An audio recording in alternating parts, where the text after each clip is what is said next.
Le lycée et le collège oratoire sont dans ces lieux depuis 1975.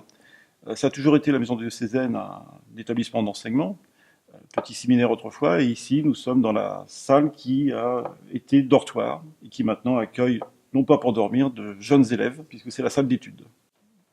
Alors le collège Sainte-Marie est installé dans la maison diocésaine donc depuis 1977, comme cela a été dit. L'avantage, c'est dans un premier temps parce que c'est en plein centre-ville et ça nous permet, sur les 450 élèves de l'établissement, d'accueillir beaucoup d'élèves, principalement de Hoche en eux-mêmes. Mais le second point, c'est l'aspect, je dirais, symbolique d'être un établissement catholique intégré dans la maison diocésaine. Et ça donne une unité à la fois dans la formation et dans les intentions de cette formation.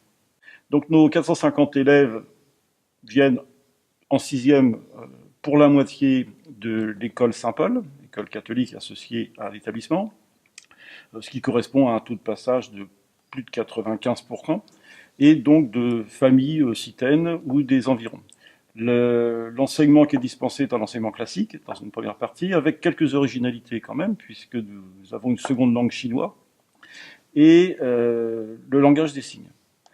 Autre particularité très très importante, le collège accueille des élèves de section d'enseignement général de pré-apprentissage, donc des élèves qui sont en difficulté scolaire et qui, en petits groupes, vont apprendre à s'initier à certains métiers. Donc ici, on a choisi l'horticulture et la cuisine.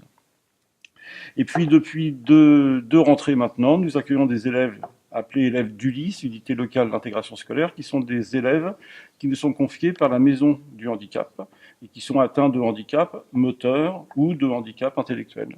Donc en particulier, nous accueillons des autistes.